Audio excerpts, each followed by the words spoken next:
Be nice if I had a copy of the agenda. Thanks. It's wonderful to see old friends from way back. And I mean way back.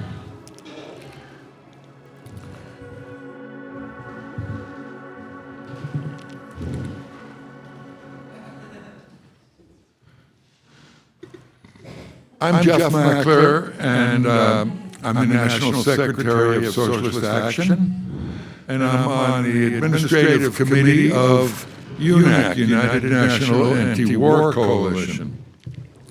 You'll be hearing about me as the meeting proceeds. We have about an hour and a half, maybe, or two for presentations, and then we're going to have discussions. And I think we're going to have a fascinating meeting. But just out of curiosity, how many of you have ever heard of Vachel Lindsay's poem called The Congo? Just three. So I'll be telling you about that later. It has the famous line, listen to the yell of Leopold's ghost, burning in hell for his hand-maimed host. Hear how the demons chuckle and yell, cutting his hands off down in hell. It was a racist poem at the time, written in the 20s by Vachel Lindsay. But he had one line, listen to the yell of King Leopold's ghost. Because Leopold was the personal owner of the Congo before it was called the Belgian Congo. It was just his private country. And because Belgium was one of the weaker imperialist nations on the earth, they gave him a poor country in the middle of Africa called the Congo, which he owned personally and enslaved the people. And when they resisted, he cut off their hands. And that's where Vachel Lindsay's poem came from, listen to the yell of Leopold's ghost. Take a guess how many people Leopold slaughtered as the colonial leader of the Congo. The largest genocide we know of was the genocide against the Jews, but that was 6 million. Leopold slaughtered 8 million people, some say 10 million people, and it's documented by Adam Hochschild's book. He's a Berkeley professor called King Leopold's Ghost. And it was referred to in the course of history by all kinds of writers. Like Tolstoy and Mark Twain, Samuel Clemens wrote books denouncing the slaughter in the Congo. 8 million people were slaughtered. And it was over rubber. But what they don't mention was that the resources of the Congo, despite the Belgian kings appropriating them for his personal wealth, the resources went to two rarely known corporations today, J.P. Morgan. You ever hear of him? And the other, which is now J.P. Morgan Chase. The two richest men in the world owned the mineral rights to the Congo at the turn of the century, and guess what? They still do. The United States is the greatest imperialist nation that has ever been on the planet Earth. It has 1,100 military bases in 110 countries. And it was responsible for the slaughter of 400,000 people in Guatemala under the dictatorship that the U.S. backed 400,000 indigenous Mayan people. And another 50,000 in Cuba, and another 50,000 in Haiti, and another 60,000 in Nicaragua under the Somoza dictatorship. And U.S. troops are still there doing the horrors. Today we're going to talk about the Cuban Revolution, proud, beleaguered, and undaunted. That was my revolution. My friends took a Piper Cub from Miami down to Miami to hear this strange guy named Fidel Castro. Have you ever heard of him? I was watching TV with my dad when I was 19 years old, and we were watching the most popular show called The Ed Sullivan Show. How many of you remember Ed Sullivan? And he moved his hand to the right and said, "Ladies and gentlemen," and by the way, he was famous for having people like the Beatles. You know about the Beatles, Elvis Presley. "Ladies and gentlemen of America," he said, "I'd like to introduce you to the George Washington of Cuba, Fidel Castro." And he was a right-wing newspaper columnist who had the most popular show there was. Fidel didn't say a word, but he came in uniform. And he had led a revolution. And he went shopping downtown in Broadway in Manhattan. And Che Guevara wondered, why is Fidel buying these luxury items? But he bought a few and led, in my opinion, the greatest revolution in our time. He made a pact with the Cuban bourgeoisie, and they refused to give the land to the peasants, so he nationalized the land and gave it all to them. That's what he promised when he was a mountain guerrilla fighter. And he told Herbert Matthews, who was a New York Times reporter, who went up to the mountains to visit Fidel. So the United States decided they were going to cut off the oil supply and not process through American institutions Cuban oil. So he nationalized the oil industry. He established the greatest literacy campaign in the history of the world, making Cuba practically number one in its literacy rate. And he did the same thing in every aspect of Cuban life. He took college students and sent them into the countryside to do two things: to work besides the peasants in the fields, and in the evening to teach them to read and write. And that's how Cuba became the most dynamic country in Latin America. Today, the United States is threatening an invasion. They're threatening a war. They're threatening annihilation. And as you'll hear from speakers, if the United States is successful, it'll be one of the greatest blows against humanity, human rights, and dignity ever. But it's not just Cuba. The United States walked in and overthrew the Venezuelan government. And they isolated the Nicaraguan government.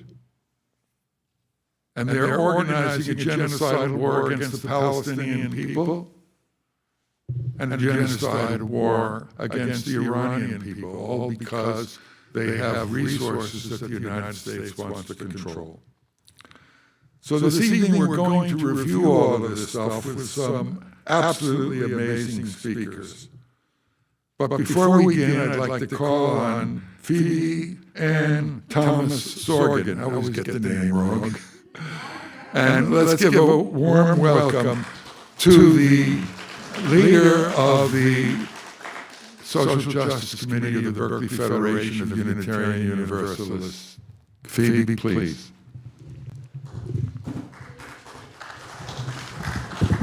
Thank you, Jeff. Always a pleasure to hear you and be here with you. So there has been a lot of magic that has happened in this hall over the decades. We here at the Berkeley Fellowship of UUs are long-term champions of free Palestine, of free Cuba, Venezuela, Haiti. We've had so many wonderful programs here over the years, and we'll continue doing what we can as long as we can. But we need more members. So I want to recruit you to come back often and consider checking out our Sunday morning services at 11 o'clock. What's not to love? Music, inspiring words, nice community, and a free lunch afterwards. Yeah, please come in. And our services vary a lot, so come several times before you form an opinion. You're always welcome at Sunday mornings at 11, as well as Friday nights for fun.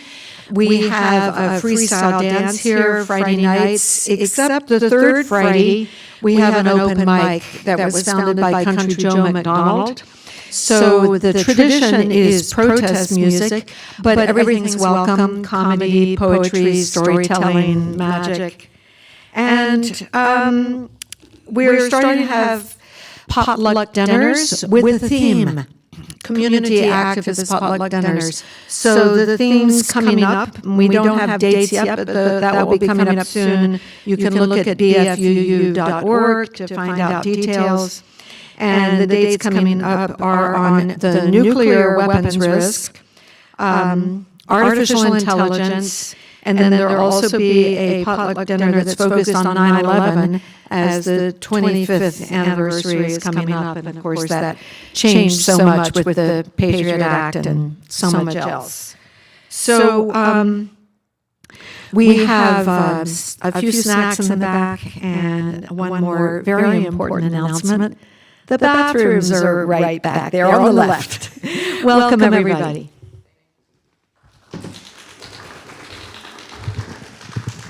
Thank you. Thank you so much, Phoebe. Next, we have two speakers who are going to be making presentations via pre-recorded video. The first is a lovely woman directly from Cuba who has a 3.5-minute presentation welcoming us. And our technological person in charge is Paul Norden, and he's going to be playing that. Paul, can you play I live in Los Angeles, Lita Bernard? and I do not support U.S. military intervention in Cuba. My family and I moved to the U.S. in the late 1960s from Santiago de Cuba, also known as La Tierra Caliente, which means the hot land. It's where I, my siblings, our parents, and our ancestors were born. It is a beautiful city, and you should visit it. You love it. Being Cuban American, I know how difficult conversations about Cuba can be. I know how complicated things are. But I also know that increased sanctions and military intervention have only ever made things worse. I want to see a future where Cuba and the U.S. could have normal relationships like any other neighbors who are only 90 miles apart. Cuba has so much to offer the world in terms of culture, art, music, dance, medicine, low infant mortality rates. They are on the cutting edge of science, cancer research, vaccinations, you name it. Their literacy is off the chart. They have very low illiteracy, superior education. We could do so much together agriculturally, our countries.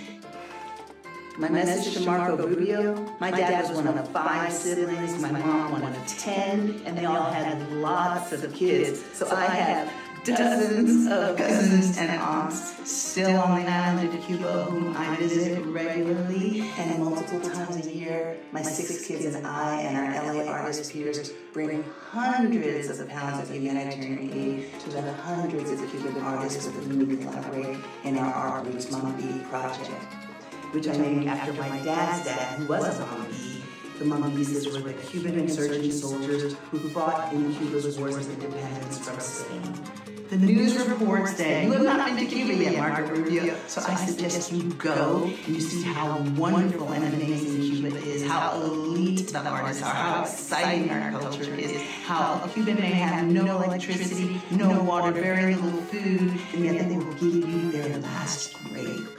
This is the spirit of love and giving and resilience in Cuba that you would enjoy if you went, Marco Rubio, and maybe would help you make a decision to do the right thing, to place yourself on the right side of history. Cuba has been on the right side of history. They stopped, the expansion of apartheid. My uncle Carlos was part of the Cuban brigade, the military that went to Angola to stop apartheid from spreading. Just change the course of history and once and for all end this decades-long cruel, inhumane, criminal, genocidal blockade against my birth island of Cuba, against the island where your parents were born. It's causing so much suffering to our loved ones.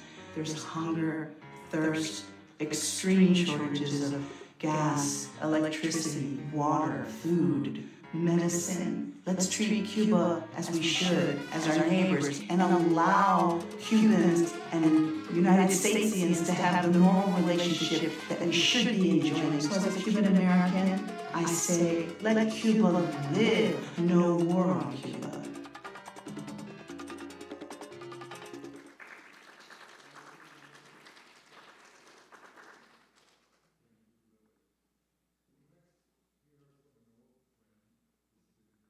Kimberly.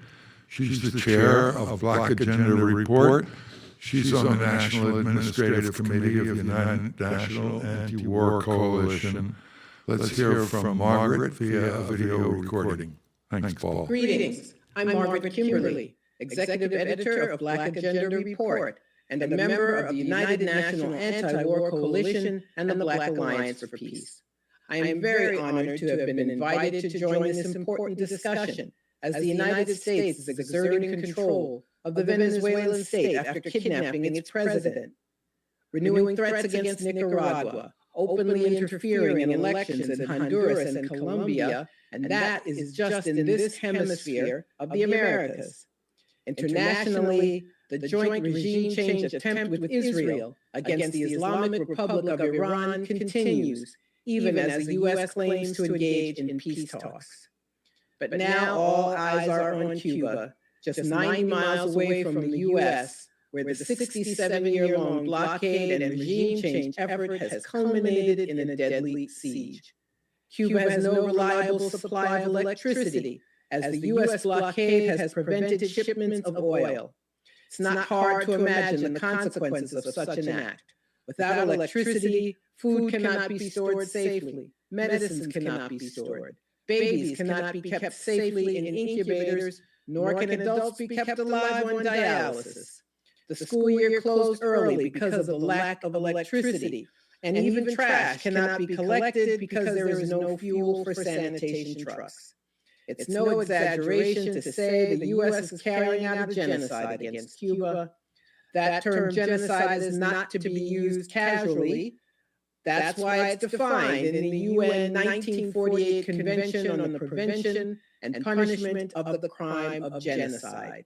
Quote, in the present convention, genocide means any of the following acts committed with intent to destroy in whole or in part a national, ethnical, racial, or religious group as such. 1. Killing members of the group. 2. Causing serious bodily or mental harm to members of the group. 3. Deliberately inflicting on the group conditions of life calculated to bring about its physical destruction in whole or in part. 4. Imposing measures intended to prevent births within the group. And 5. Forcibly transferring children of the group to another group. Unquote. According to the United Nations, infant mortality has doubled since the siege began. Childhood cancer survival rates have fallen, and essential medicines are available at only around 30% of normal supply levels. Fuel shortages have also impacted food production, with output reportedly down 60% and food costs rising sharply. Why does the U.S. hate Cuba? I don't think the answer is very complicated. Cuba dared to be free, to successfully wage armed struggles just 90 miles away, and to fight for its revolution since 1959. Make no mistake, the kidnapping of Venezuelan President Nicolas Maduro and the creation of a humanitarian crisis in Cuba constitute regime change. Donald Trump spoke of having the honor of, quote, taking Cuba in some form. Whether I free it, take it, I think I can do anything I want with it, if you want to know the truth. They're a very weakened state right now, unquote. The term regime change conjures up images of the many coups, color revolutions, and invasions that the United States has been involved in, approximately 100 since 1947 alone. But now in the 21st century, the U.S. invaded Iraq, kidnapped the president of Haiti, and sponsored proxy forces who successfully carried out U.S. plots in Ukraine, Libya, and Syria, to name just 3 nations. In the past, there were often efforts to give legitimacy to these destabilizations and interventions carried out against states around the world. George W. Bush sought and won a congressional authorization for use of military force against Iraq in 2002 and invaded that country the following year. In 2011, the Obama administration led the passage of UN Security Council Resolution 1973, the No-Fly Zone Resolution, which allowed for the violent overthrow of the Libyan state, the assassination of that country's president, and the creation of an ongoing humanitarian crisis. Trump differs from his predecessors in the speed and in the intensity of his interventions and in dispensing with any legal and diplomatic cover for violations of international law. But none of these acts would be possible if the international community worked in concert to stop the U.S. Instead, we see repeated war crimes and other violations of international law, which have become worthless, not worth the paper they are written on. Trump's Cuba siege is the culmination of more than 60 years of successive U.S. administrations devoting themselves to undoing the Cuban Revolution. The CIA recruited Cuban exiles in the failed Bay of Pigs invasion in 1961. While that intervention went down to ignominious defeat, the U.S. remained undeterred. Unilateral coercive measures, sanctions, have been in place since 1960. Those measures were codified into law in the 1996 Helms-Burton Act, which strengthened sanctions and required congressional approval before they could be lifted. There were assassination plots meant to kill Fidel Castro. A plan to use social media, known as Cuban Twitter, was hatched in an effort to instigate a popular uprising. There were even chemical weapons used against Cuban agriculture, not to mention the 1962 Cuban Missile Crisis. There was a short respite when the Obama administration reestablished diplomatic relations between the two countries, but the first Trump administration declared Cuba to be a state sponsor of terrorism, and Joe Biden's administration did not remove that designation, leading Trump 2.0 to not only resume the 60-year-long war, but to intensify it. Regime change may have a new look. Maduro is kidnapped, but Vice President Delcy Rodriguez becomes the interim president and is allowed to stay in that role. However, she may be like Maduro, the subject of a U.S. federal indictment that was used to justify his abduction. It does explain why the Bolivarian Revolution would release a statement critical of Iran, but not the U.S. or Israel. It isn't difficult to imagine that Washington made that demand to a state that is under their gun. The same may be true of the plot against Cuba. There's no coup, no invasion, no boots on the ground, but there's a sustained attack that has extended to other countries in the region as well. The U.S. threatens them with loss of visas for their citizens and prosecutions of their officials if they did not end their participation in Cuba's medical brigades. As expected, under pressure, Jamaica, Guyana, Barbados, Honduras, and other countries have ended their medical partnership with Cuba to the detriment of the lives of their own people. Lawfare is another weapon used against Cuba. Cuba has agreed under U.S. pressure to allow its people living abroad, including those enemies now in the U.S., to own businesses there. As with Venezuelan leadership, the U.S. is preparing to indict Cuban officials. They've already indicted 94-year-old Raul Castro. The Supreme Court ruled that U.S. oil companies can sue Cuba for property lost after the revolution. Step by step, the U.S. chips away. The U.S. Congress does nothing to stop Trump because most of its members are either in agreement regarding these policies or our cynics who will move in whatever direction the political winds may blow. Expecting Democrats to stop a Republican brand of imperialism is to be on a fool's errand. Imperialism is thoroughly bipartisan. Our duty is to defend the human rights of people all over the world, especially in neighboring countries which are under the most severe attacks right now.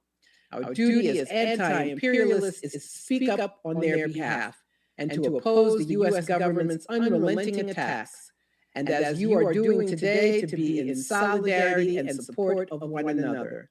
I would also add that we must condemn the failures of the world to stop these endless U.S. crimes which only serve to embolden imperialism. I regret I was unable to join you live and in person, but I'm glad I had this opportunity for a virtual participation. Thank you all, and power to the people.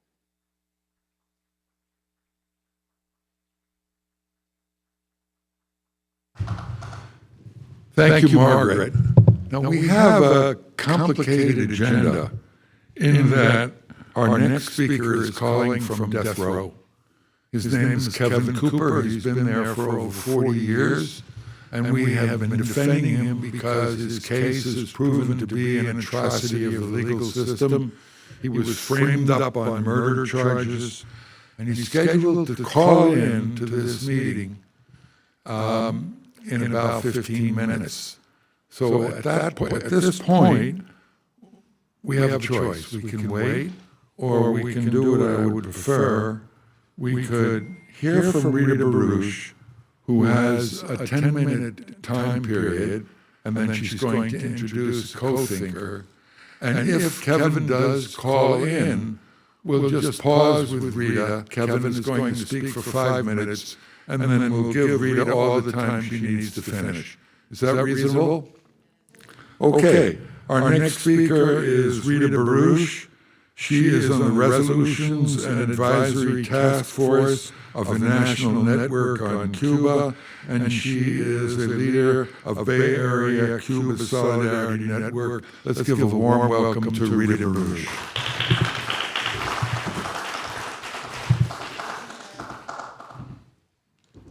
We just move this down about a foot or more. I'm just here to hold you up in case it falls. Oh, okay. Okay. Thank you. It's good to see everyone. It's so important that we be coming together to learn and analyze and figure out what we can do to stand with our sisters, brothers, friends, relatives in Cuba at this important time. As Jeff said, I've been working for many years in Cuba Solidarity, and right? She knows. And in the Bay, we have a broad alliance of people known as the Bay Area Cuba Solidarity Network. And we're a member of the National Network on Cuba, which is about 60 organizations and continues to grow.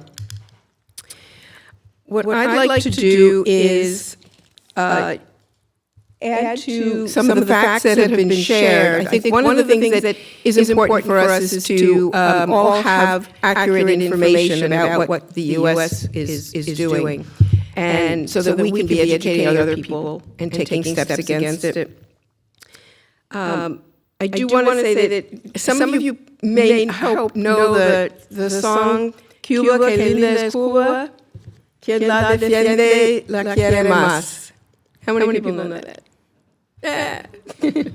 How many people have been to Cuba? Great. Very, very beautiful country. What the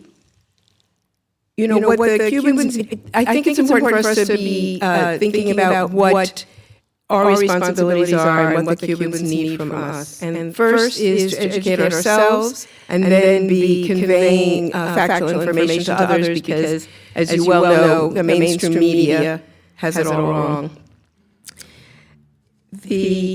I'm going to share a bit of info from a newly updated resolution that was just passed that is considered to be a model resolution or template for groups that want to get resolutions passed in their areas.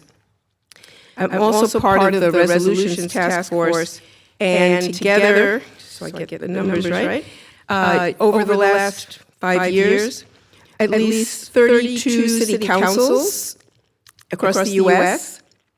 and many labor unions, altogether 124 resolutions have been passed in major cities, small and small cities, by U.S. governmental bodies representing 60 million people. We know that the majority of people in the United States are against the blockade. They know it's a failed and unfair policy. Our unity is to oppose the blockade, that we are against the blockade, we want it to end, and that we respect always the sovereignty of the Cuban people and their nation.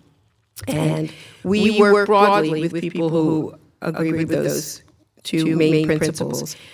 A couple of things that you may know, but just to be sure we all know, is that currently the sanctions that have been in place during Trump's first reign, he added 243 sanctions to the blockade.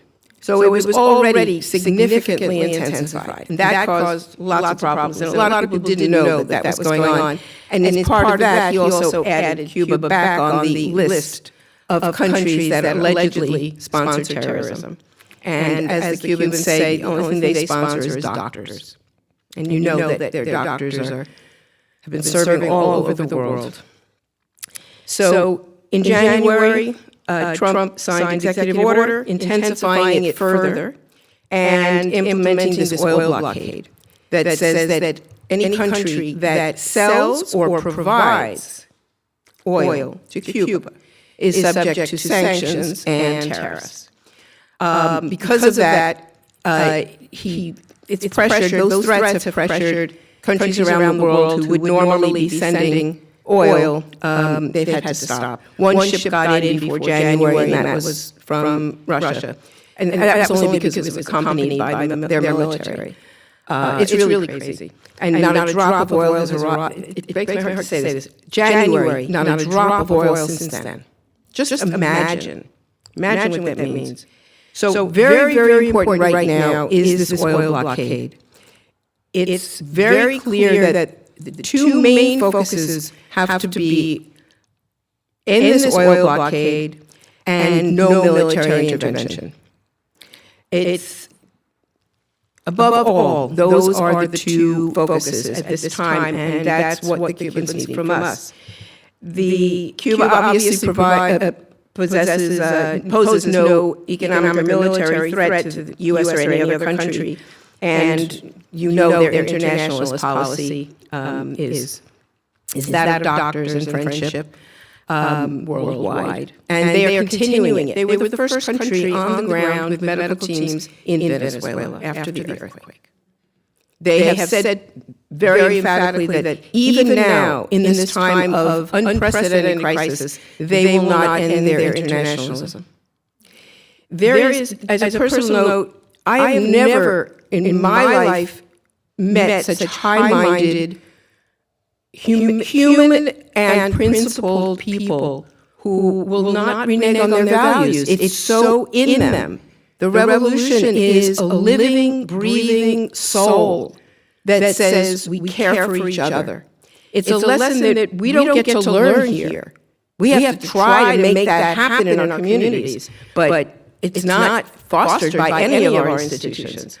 And they teach it. And I think that's why a lot of us have fallen in love with the Cuban Revolution and the Cuban people, and understand that they are representing a form of humanity that absolutely must be supported. So moving along, if you are interested in passing, there's more to the resolution. I brought some copies with me, and I'm happy to give it out, and you could consider approaching someone at your city council or labor union to pass the resolution. It's not difficult to do. We started in Richmond. First one, and it's up to 100, and actually it's 125, because the city in Maine did it last week. We got Philly recently, we have New York City, we have, I won't take time, I don't have time to tell you all of them, but it's on the website, the NNOC website, the list of all of it. I'm very, very proud of that work that people picked up all over the country and took the materials, adapted it for their local situation, and educated lots of people in the process of getting them passed. So I recommend that as one strategy. The other thing that I want to say, there is, before I introduce Brenda, I'm so glad is here, I don't want to leave something important out. Oh, yeah, I need to tell you that right now, I mean, absolutely, U.S. Congress is not our, it's not going to, it is not going to solve this in any way. But there are some tools in getting them to hold off and not do a military intervention. And we in the network believe that we have to use all tools at our disposal. And right now, that means that there is in Congress a war powers resolution. You know, they just passed one on Iran, as you probably know. Well, there's one on Cuba that says you can't do it without Congress's approval. And it almost passed. They had one a month or two ago, and it only failed by 3 votes, I believe. Very, very close. And so it's possible to do. So the one thing that we're asking everyone to do is go to Code Pink's website, look at their Cuba page. They just put out a very simple summary of it, and you link and you send the letters. I'm sure you all know how to do it. Takes 5 minutes. But it does matter. It does matter that they get huge numbers of people saying, you must pass this. So, okay. To wrap up, I have more, but I don't have time. So we do have materials in the back that explains more of this. I want to invite all of you to come to La Peña on July 11th. We're going to have the honor of hosting 2 top officials from the Cuban embassy in Washington. They're arriving on the next week, and on the 11th, we have a community gathering with them at La Peña at doors open 3:30. It's from 4 to 6, and just free donation. We want everyone to come. They're wonderful. It's 2 women. It's deputy ambassador. It's impressive. So, just 1 second. Okay. Oh, yeah, look at the La Peña website for the program, and you can RSVP there. So I want to invite Brenda to come up. She's going to tell you about another strategy which is imperative, which is sending as much medical solidarity aid as we can right now. And there's a new project that Brenda is very much involved with as a graphic designer and active member of not only the Bay Area group, but LA Hands Off Cuba. Thank you. Thank you, Rita.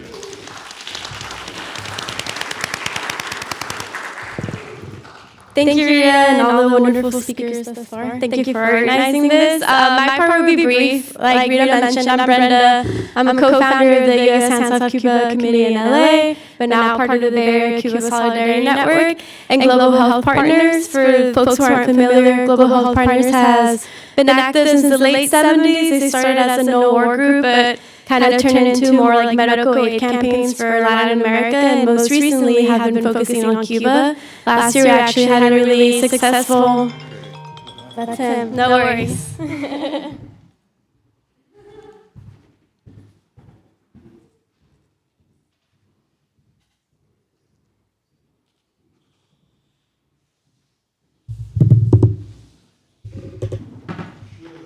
Kevin, so let me take a look.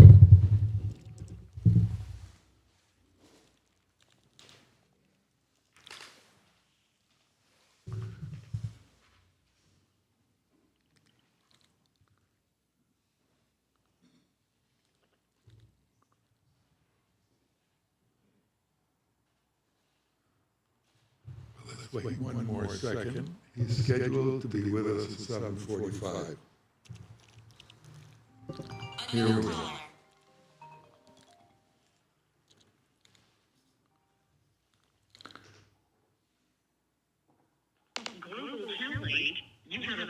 Call from an incarcerated individual at the California Healthcare Facility, Stockton, California. This call and your telephone number will be monitored and recorded. You have a prepaid call. You will not be charged for this call. To accept this call, say or dial 5 now.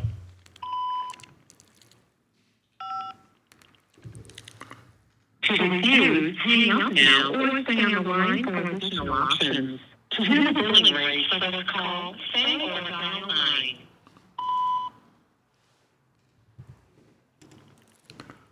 For customer assistance, complaints, and billing inquiry, or to log future calls, hang up. Hello, Kevin?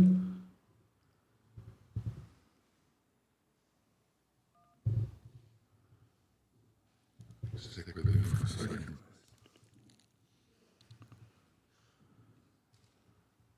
Did I do something wrong? It may have defaulted to nothing. That was the second time he tried, right? Yeah, the first time nothing happened. So he may try again. Okay, just turn that off then. And I can be honest. Thanks.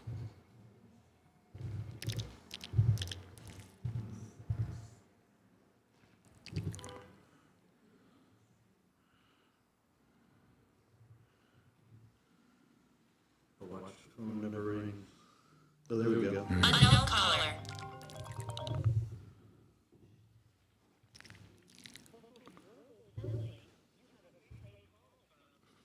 You have to put the sound on. Which is that.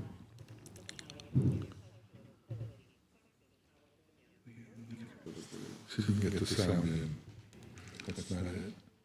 There's a button for the sound.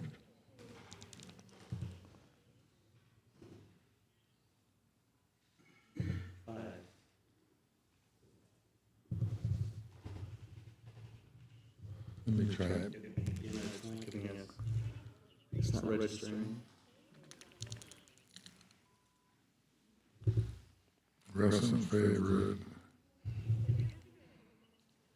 Thanks for everybody's patience.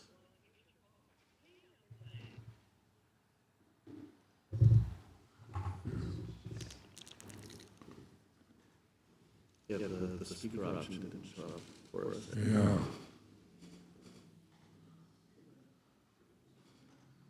Here it is. Kevin, are you there? Para español, espere hasta terminar de esta grabación.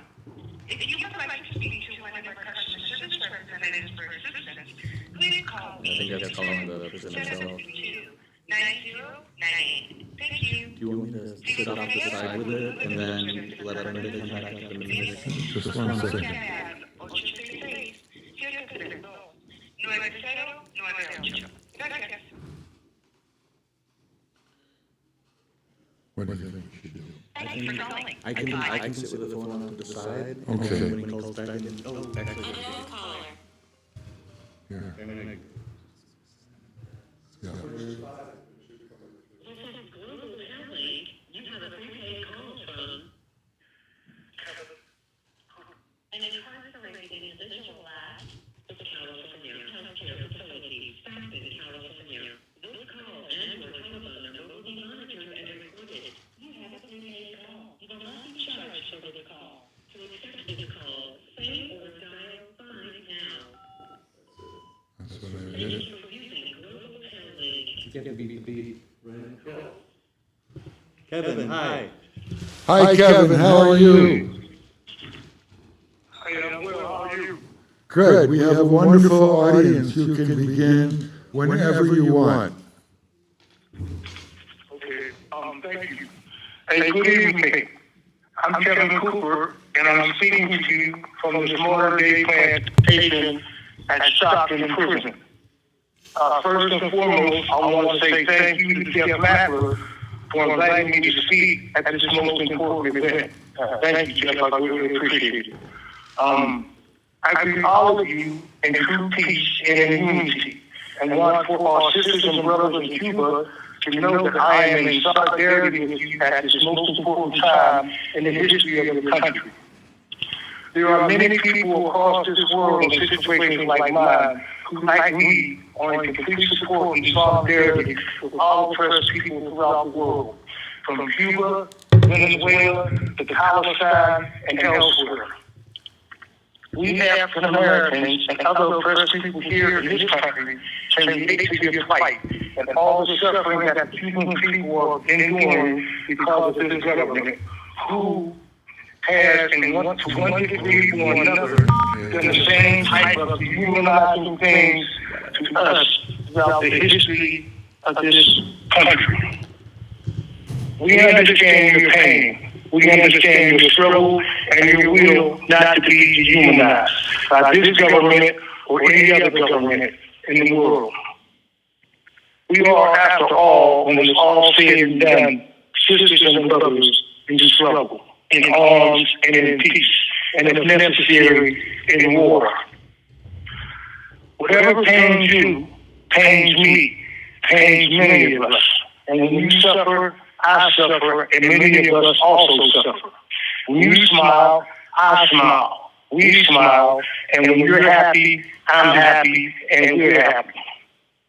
We are not free in this country called America, or on this planet that we call Earth, if you're not free in Cuba. Your struggle is my struggle, is our struggle, especially for your human rights and your right to self-determination.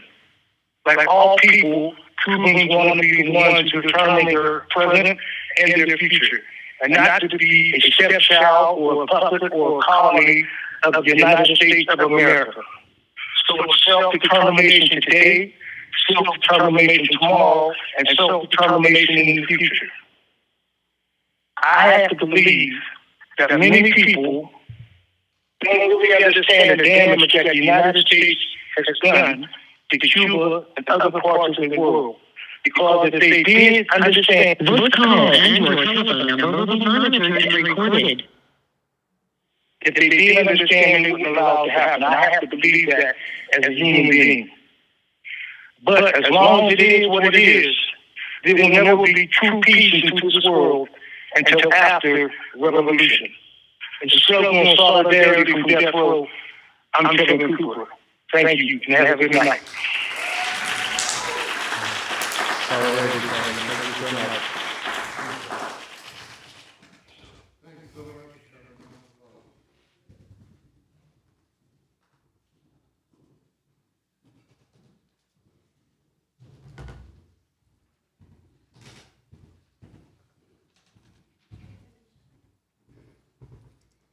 Thank you for having Kevin. That was really wonderful to hear him speak. I'll finish up here. As I was mentioning, Global Health Partners has been focusing on some Cuba medical campaigns recently. Last year, we launched a pacemaker campaign that was really successful. We were able to send over 900 pacemakers. That's 900 hearts that were able to continue beating, which is a pretty big deal. And late last year, we started a surgical sutures campaign that's also been successful. Just this year alone, we've been able to send over $8.8 million in medical supplies and medicines. And as some of the comrades have already mentioned, one of the biggest impacts right now has been in their infant mortality rate. So after the revolution, Cuba's infant mortality rate was like 4 to 1,000 deaths, which was incredible even compared to low-income areas here in the United States. And sadly now, because of all these sanctions, that number has nearly doubled up to 10 deaths per 1,000 babies. And so Global Health Partners is trying to mitigate some of that impact. And this is actually a little pre-thing because it's officially launching on Monday, but they're launching a neonatal and maternity campaign to help mitigate some of that impact. And so if people are interested in donating part of that, we have flyers in the back. And also yesterday, Bob Schwartz, who's the director of Global Health Partners, was part of a press conference by the National United Nurses Union. I would highly recommend people watch that. Lots of great speakers, some Congress people who recently went to Cuba and got to visit some maternity hospitals, and they also talk about their experiences there. So I just wanted to share that if people are interested in donating or just following along and seeing what Global Health Partners is doing. We're on social media, Facebook, Instagram, and we also have a flyer with a QR code in the back where people can donate. Thank you.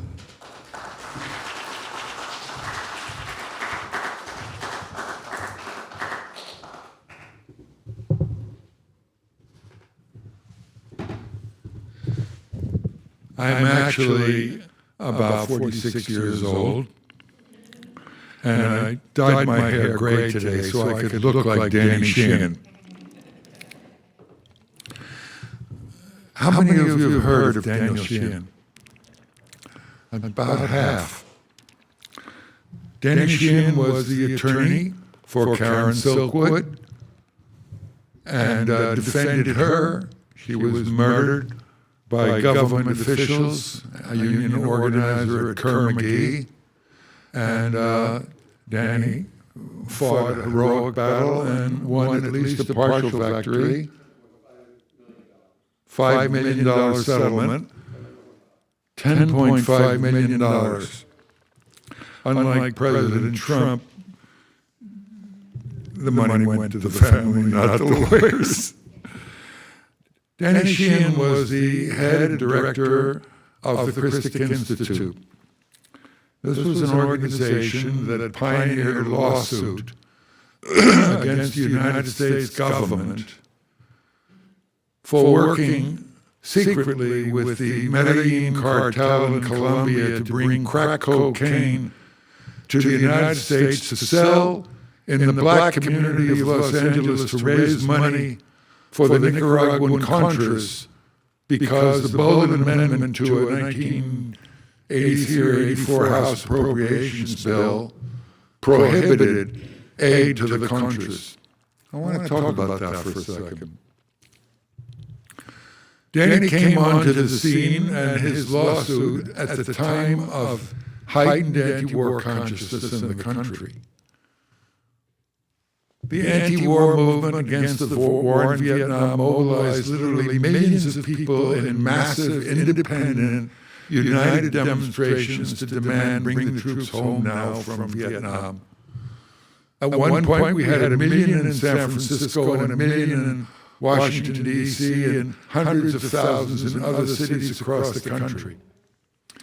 When we started the struggle against the war in Vietnam, the polls showed during the McCarthy era that some 15% of the public was for out now, and 86% were for continuing the war against the communist Vietnamese. After 10 years of struggle, continued mass mobilizations, support from perhaps a majority of the American labor movement, the AFL-CIO, those statistics were reversed and 86% demanded U.S. out now. The demonstrations were so massive that the President of the United States couldn't participate in any public events. The slogan was, "Hey, LBJ, Lyndon B. Johnson, how many kids did you kill today?" He didn't run for re-election. And a right-winger, Nixon, who promised to end the Vietnam War, was elected president. And of course, he didn't do that until we had massive protests. Along came Danny Sheehan with the most incredible information that any of us had seen. He had literally thousands of documents that proved that the United States was illegally aiding the Contras in Nicaragua in violation of the Bolin Amendment, not to mention a whole bunch of other laws. When Danny came to speak in the Bay Area, we would have 5 meetings in 4 or 5 days, and every meeting had hundreds, if not thousands, of people. He spoke at the demonstrations that we organized against the war in Nicaragua, and was always a keynote, well received. He did something very unusual. he organized support from the Catholic Church because the United States participated in a government that assassinated Archbishop Oscar Romero. And Daniel championed that cause and explained the role of the United States. His book, called Inside the Shadow Government, details the entire history of the U.S. war against the illegal war against the Nicaraguans. And we sold thousands of copies at the time. Another book was with an interview with Danny Sheehan for this book, Assault on Nicaragua, The Untold Story of the U.S. Secret War, and also the interview included Daniel Ortega, the then president of Nicaragua. And finally, Socialist Action, which published this book, published a classic work called Nicaragua, Dynamics of an Unfinished Revolution, that was edited by me. The three books explain in detail the horrific, monstrous role of U.S. aid, slaughter of the Nicaragua in violation of U.S. law.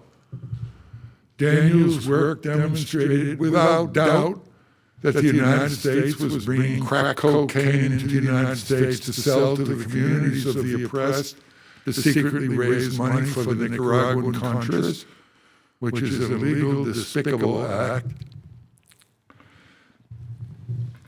And then he headed down to Miami in a, how many wheel truck was it? 16 wheel? How many? An 18-wheel truck filled with the evidence that documented in infinite detail everything I said. He filed a suit under, which was the law, RICO? Yeah, Racketeer and Information Corrupt Organization Act, called RICO. And before that, he toured all over the United States. And this was before anyone in the country ever heard of Contragate. So I went around the country lecturing on the information that Danny produced, which was subsequently verified by the Contragate hearings where Ollie North was shown to have been central to bringing crack cocaine into the United States. And subsequently, Gary Webb, a reporter for the San Jose Mercury News, documented the same thing a few years later. So here you have today a U.S. government that was the biggest drug smugglers in the world. And Danny Sheehan named the banks that they put their money in and the amounts. And he had the license plates of the planes that flew in crack cocaine to the United States. He documented the names of the ships. And he sued some dozen top officials of the CIA who were part of the, quote, secret team that violated U.S. laws to bring crack cocaine into this country in order to raise money for the Contras. Danny was the premier speaker of the anti-war movement. He was supported by everyone, and when he spoke, he could barely stop because the audience constantly asked him for more and more and more information. So he published this book, which is a classic, Inside the Shadow of the CIA Secret Government. That government is unchanged today. That government has 1,100 military bases in 110 countries doing the same kind of dirty work. I'm very proud that Danny Sheehan is with us today. He's a lifelong fighter for human rights, for justice, for self-determination for poor and oppressed peoples around the world. I'd like you to give a warm welcome to Daniel Sheehan.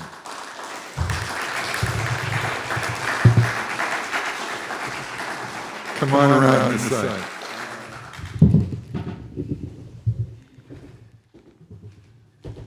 Okay, well, we could spend hours together, going over the history of what we know. about the United States government and its involvement in overthrowing democratically elected governments around the world. As Jeff has pointed out, I was the chief legal counsel that brought the major federal criminal racketeering charges against the off-the-shelf enterprise in the Iran-Contra scandal. That I did that out of the United States Jesuit headquarters. I was legal counsel for the United States Jesuit headquarters in Washington, D.C. in their National Social Ministry Office. I had come there out of Harvard Law School, Harvard College first, where I studied American foreign policy under Henry Kissinger, actually. If you really want to have somebody that knows what they're talking about, that was the guy. I remember that I was in the last all-male class at Harvard College, 350 years. And we were all guys that were in Gov 182 with Henry Kissinger. And Henry Kissinger would always, in the introductory class, he would always say, well, gentlemen, if there's any man in this class who doesn't believe that our country has the right to lie, cheat, steal, and kill on behalf of the interests of our government, that you should leave this class right now. Well, I stayed. I stayed to find out what they were doing. You know, a lot of guys from Exeter and Andover and other prep schools around the country. I was from a straight blue-collar, working-class family, and happened to get to be there. And so I stayed on that, went up to Harvard Law School, was the founder of the Harvard Civil Rights Law Review, actually in 1968.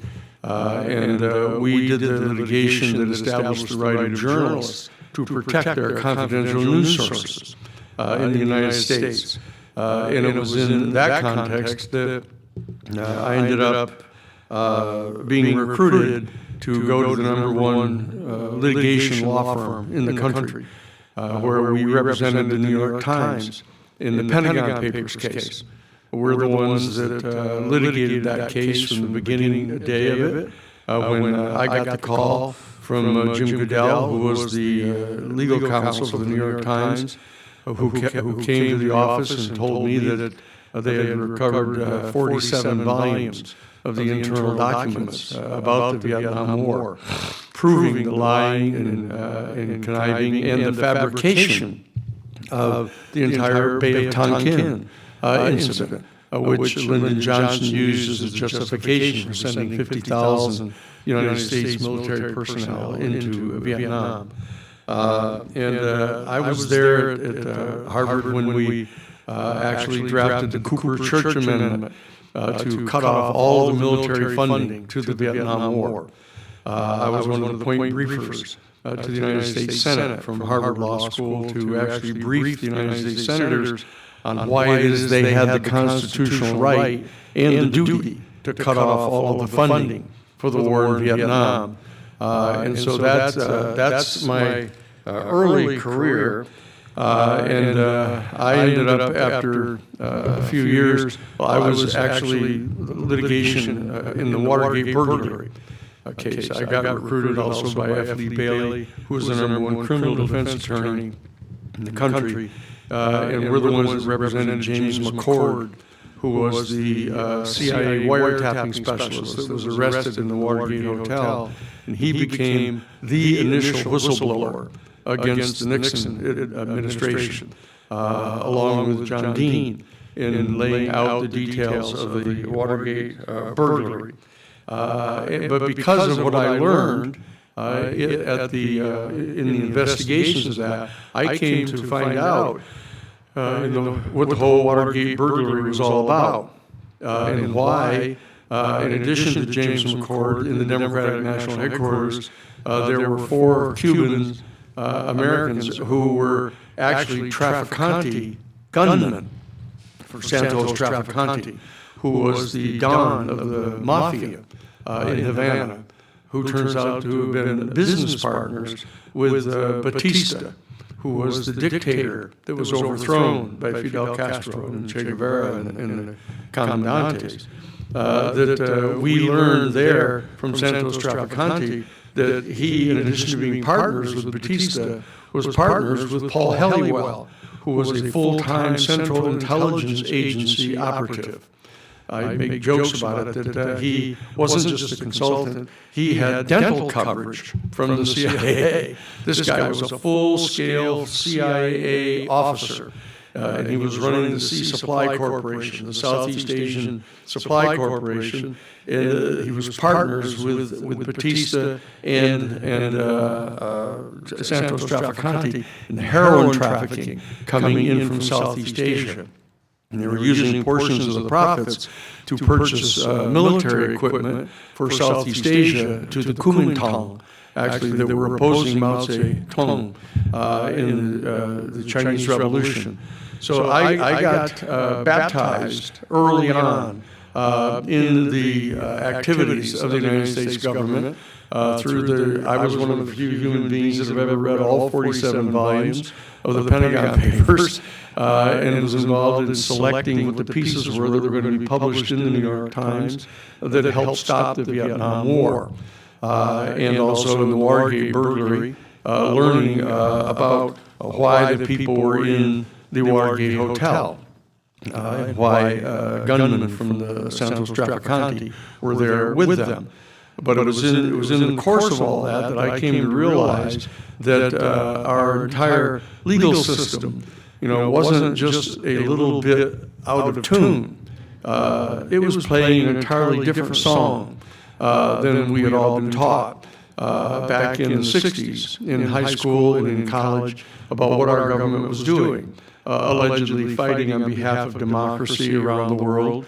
And it became clear that what they were engaged in was something much different, and that they were attempting to place at the disposal of the interests of private corporations in the United States the instrumentalities of our government. And that's what became obvious to me. And so I went back to Harvard to talk with John Rawls, who was the head of the Department of Philosophy, to discuss with him his book that he had published called The Theory of Justice.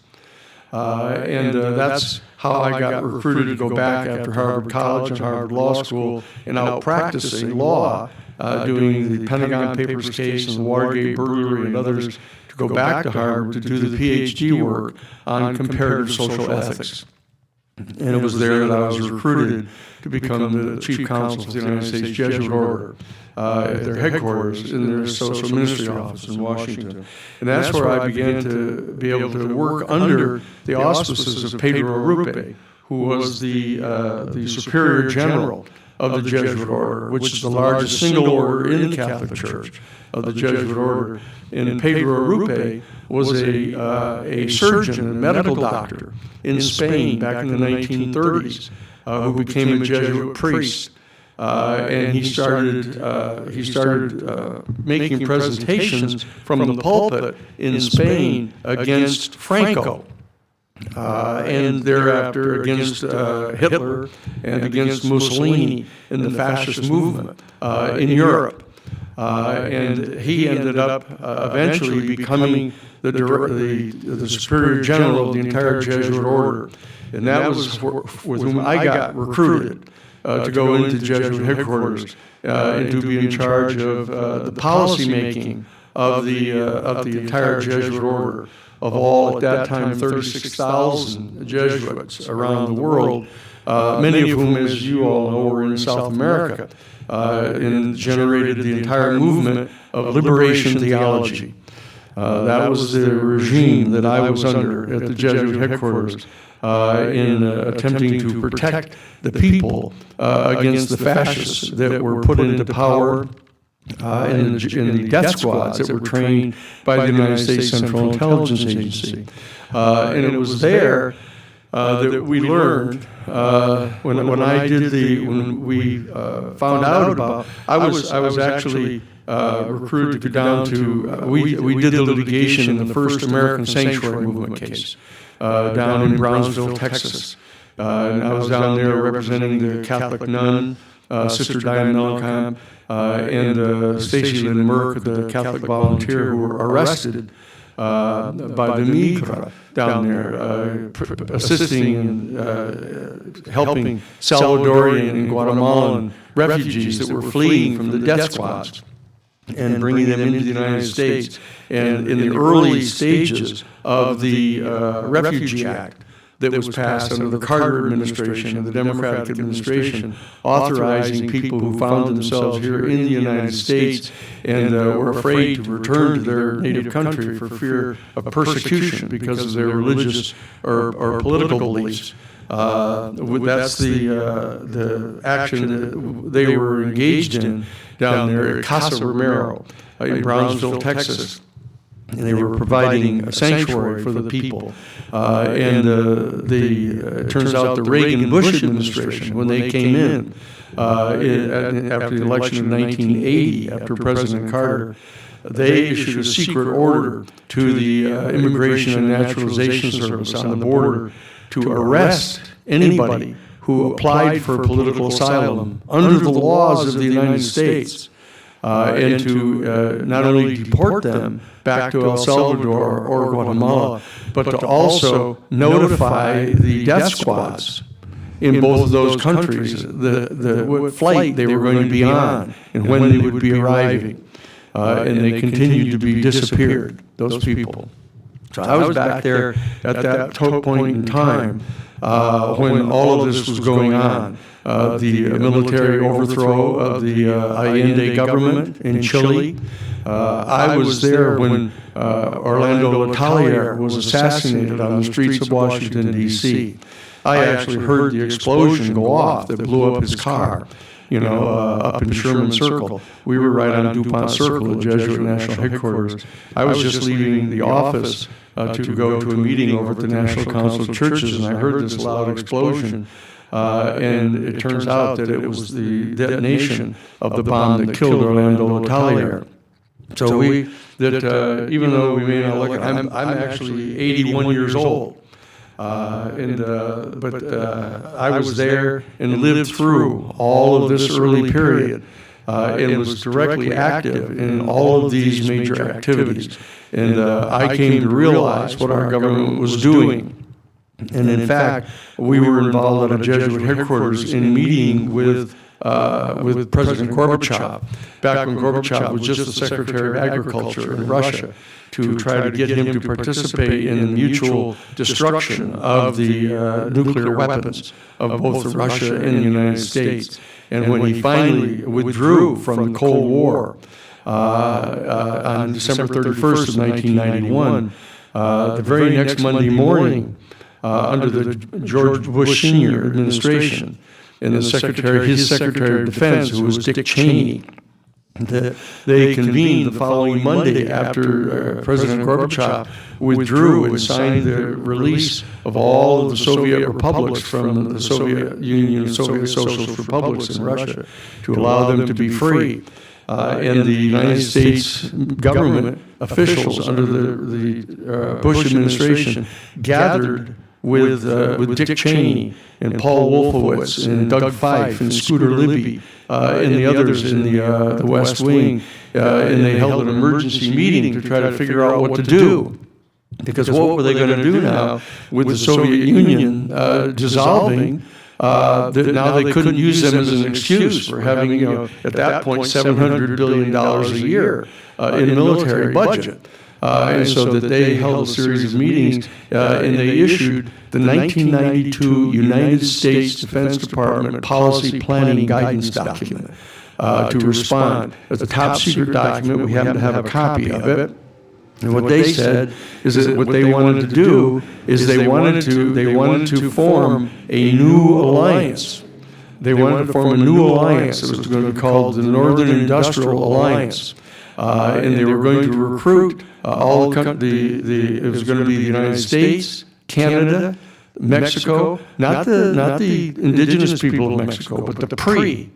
That was the party that dominated Mexico at the time. It was made up of the Castilian Spanish, right? And then the UK and France in Italy, and the new reunified Germany. And they even had in the document inviting the new Russian government to become part of this new Northern Industrial Alliance now that they had spun off all of their ethnic provinces. That was the actual terminology they used in the classified document. So you look at that, and those are all major Caucasian nations to be brought together under this new Northern Industrial Alliance. And the purpose of the alliance would be to secure and maintain our continued privileged access to the strategic raw materials needed by the major American corporations. Okay, that is putting the entire instrumentalities of our United States government at the disposal of the interests of privately owned corporations. That is fascism.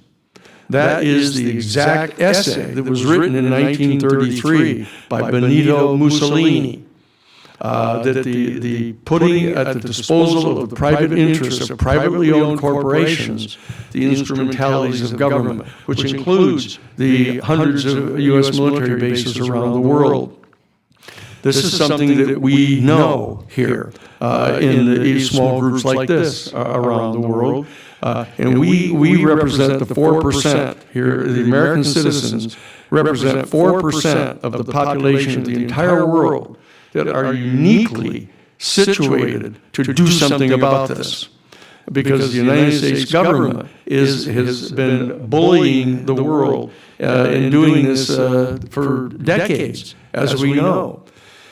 So I've come here today to, we're here today to deal with the issue of the threats of this Trump administration. And people have set forth already some of the details of the executive order that was issued.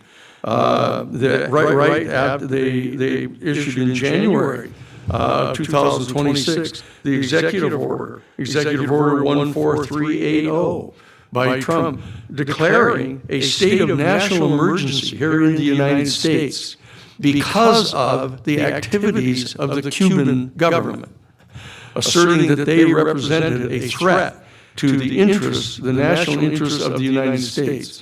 And following the kidnapping of Maduro on January 3rd, then moved directly into, on January 26th, declaring as follows: the situation in Cuba constitutes an extraordinary threat to the U.S. national security, and therefore he issued the executive order declaring a state of national emergency in the United States to deal with them. And then on March 7th, at the Shield of the Americas, a lecture in Florida, he said, "As we achieve an historic transformation in Venezuela, we are also now looking forward to the great changes that will soon be made in Cuba. Cuba is at the end of the line now, and we will not allow them to have any oil, no money, and we will remove that regime." And he imposed the tariffs on any of the countries, as you've heard earlier in the comments, imposed a tariff on any of the countries that provided any oil to Cuba. And then Trump, on Friday, May the 1st, he said, this one, he said, the aircraft carriers now coming back from the Middle East, they had deployed the USS Eisenhower and the USS Gerald Ford over there to the Middle East. He said our aircraft carriers coming back from the Middle East, one of them might actually approach the Cuban shoreline within 100 yards. And the officials of Cuba would all say, "Thank you very much, Mr. Trump," and would give up. That was his quote on May 1st of 2026. And then he says that then, of course, they indicted Raul Castro for a 1996. This is a 2026 indictment, May 20th of 2026 indictment for a 1996 alleged shooting down of a plane that was attempting to come into Cuba. right? A 30-year-old alleged crime. And he indicted Raul Castro, setting up another thing like he did in Venezuela, of potentially being able to go in and actually capture him and use it as the excuse for going in to capture him, destroying any of the kind of military defenses of Cuba as he did in Venezuela. And these are the kind of threats that he's making now. And Pete Hegg said on June 10th, just June 10th, said in lecturing the U.S. military forces at Guantanamo, saying what happens to Cuba is solely in the hands of President Trump, our President of the United States. And we need to be prepared for all potential military contingencies. So this is the status that we have right now of what's going on. And then what has to happen now is we have to mobilize our friends and neighbors across the country to insist that the Congress pass a war resolution, as has been recommended here, the war resolution of the War Powers Act, explicitly prohibiting him from undertaking any kind of military actions at all against Cuba without the explicit authorization of the United States Congress. Okay, that's the first thing we need to do to get that to happen, and to begin to put pressure on all of those same people in the House and Representatives and Senate to withdraw from this blockade, this economic blockade against the island of Cuba right now. So these are the action steps that we need to take. Because this is an authoritarian fascist regime. We know that it is, and we are the 4% of the people on the planet who are most capable of bringing it to an end. So I want to join with you in making this call tonight. Thank you.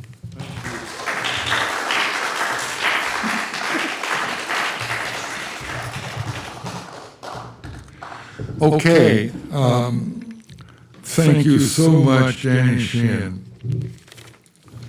And I lost my notes, but I think our next speaker is Kshama Sawant. She is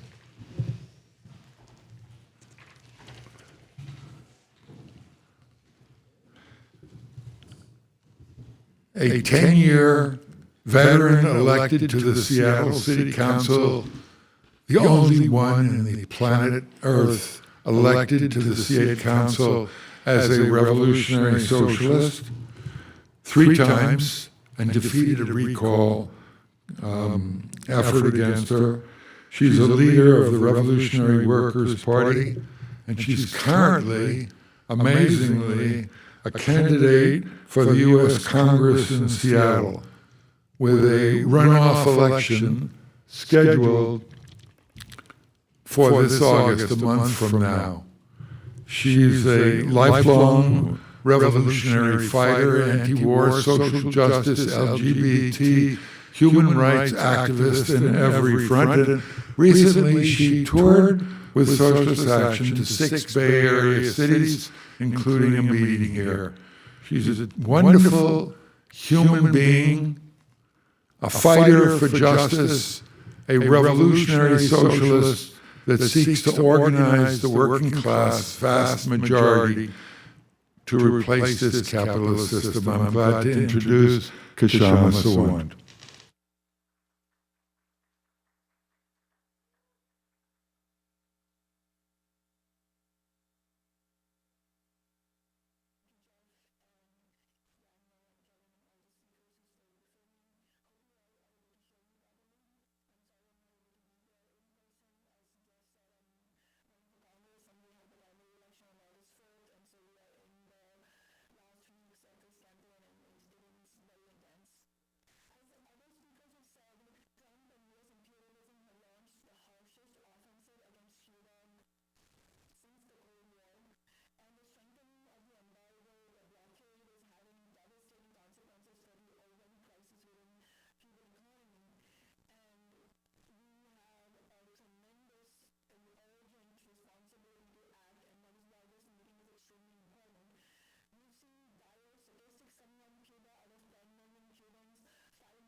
Kshama, sorry to interrupt, but unfortunately the audio's been cut, and so we're waiting on technical difficulties. I'm so sorry that you were speaking and no one could hear you.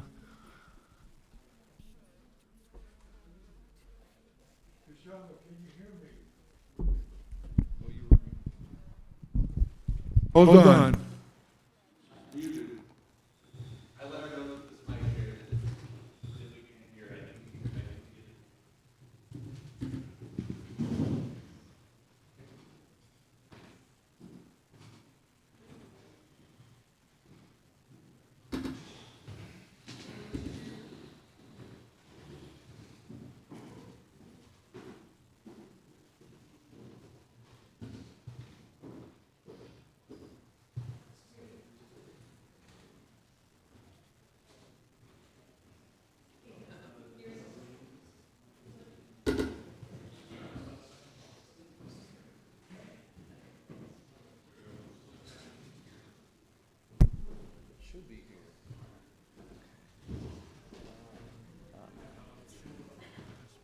So the speaker is set to wing and zoom. That's correct, yeah? Okay. Set to, yeah, to wing. Yeah. What's the level set to? It's all the way. Oh. For the speaker. Yeah. For this, yeah, bring it along.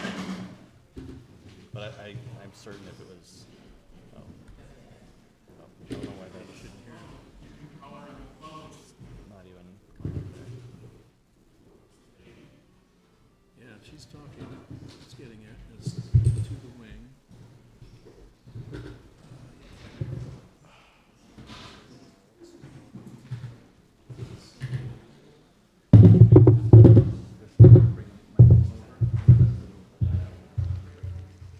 He's got a mic right there. This is the one. What's the story? Say it again?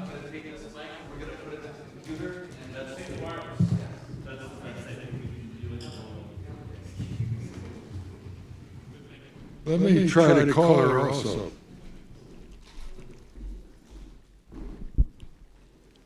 We figured out a workaround. 1 second, Kshama. So sorry. Bear with us, folks.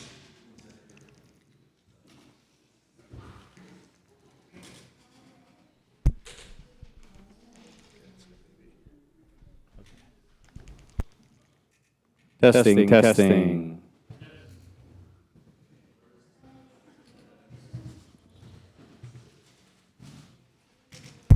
Kshama, could you give us a little test? I can hear her in the computer, but it's not connecting to the mic. Okay. I can hear you, yeah. Oh, she's getting an echo. Oh, what if maybe if I switch this mic off, it'll go away.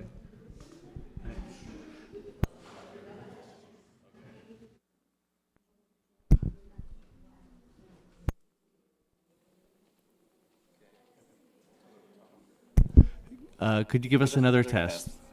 I'm giving you. I can hear you. Okay, yeah. If that's the best we can do, then let's give it a shot. We're going to give this a shot if that's okay with you. Okay. Okay. I'm hearing. When we have.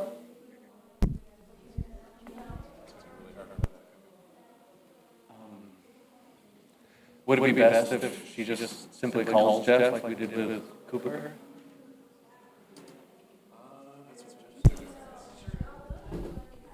Yeah, I can call. Mute myself. Yeah, I think it sounded much better. It sounded okay when we used the phone up to the microphone. The computer to the microphone is just, it's creating this echo and it's not working, I don't think. So is it all right if Jeff gives you a call? I mean, perfect. Okay, perfect. If I speak now like this, can you hear me? Yes, I can hear you. Okay, should I continue then?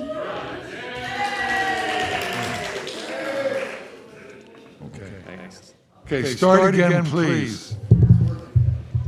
Should I start from the beginning? Okay. So, yeah, apologize I can't be there in person. Thank everyone who spoke before me, and also thank you to Jeff for organizing this. And it's really, really important that we're organizing this. We're talking here at this meeting. Trump and U.S. imperialism have launched the harshest offensive against Cuba since the Cold War. The strengthening of the embargo, the blockade, is having devastating consequences for the already crisis-ridden Cuban economy. Actually, sorry, could you, Jeff, could you mute Jeff's phone because I'm getting a lot of static. No problem. As I was saying earlier, the strengthening of the blockade is having devastating consequences for the already crisis-ridden Cuban economy. And we've seen dire statistics come out of Cuba. We've already heard some of them, especially from Margaret, Kimberly. Out of 10 million Cubans, 5 million are now living with chronic illness, and 1 million are having to get their water from electric well pumps. We heard statistics, also the dire statistics about them not having had any oil tankers since January. This is just absolutely brutal and inhumane, the kind of electricity blackouts that they're facing. It's now the electricity blackout and the fuel blockade is now near total. The power grid completely failed several times in March, and it's gotten worse since then. There is no fuel to move food from the countryside into the cities, which is directly causing mass hunger and migration. This is the humanitarian collapse that U.S. imperialism has always hoped to engineer. And obviously, this is Trump's blockade and Trump's embargo, but it is the embargo. As Margaret correctly said, this is a bipartisan embargo, and this is something that U.S. imperialism and both the parties that represent U.S. imperialism and capitalism, the Democratic and Republican parties, they both have been driving towards this absolutely dire reality. And we have to clearly state our opposition to this embargo. First of all, it is about preserving the gains of the Cuban Revolution. In my view, the Cuban Revolution has had some real limitations, but it was one of the biggest blows to capitalism in the history of this system. The creation of a planned economy just 19 miles from the belly of the capitalist beast. This has been an unbelievable historic achievement, and it was correctly seen as an outrage by U.S. imperialism and as a serious threat to the stability of the capitalist system, especially for U.S. capitalism, because of its proximity and because of the popularity of the message that it sent to the rest of Latin America and really to the working class internationally. The kind of gains that were made on healthcare, longevity, and infant mortality, which were mentioned, education, which has been free at all levels, literacy rates, and the housing availability, all of this has been a beacon of socialism for working and poor people internationally. And it is incredible that it has been able to defy all the might and all the attacks of the American capitalist class for over 65 years, despite the longest standing embargo in world history. Trump has made it very clear they want regime change, by which they mean getting rid of what remains of the planned economy. They want capitalist restoration on steroids. This is a key priority of the Trump administration. They made no secret about it. Marco Rubio made no secret about it. They have basically, they made it very clear this is what they want. But as I said before, this has been a bipartisan policy since the existence of the Cuban Revolution, since the regime was overthrown and the planned economy was put in place. And this is the dream of capitalist restoration is now being heralded by all of U.S. capitalism. And it's important for us to recognize that there are these in my view, so-called progressive Democrats like Pramila Jayapal who are lamenting the blockade. And of course, we agree about that. We need the blockade and the embargo to end immediately.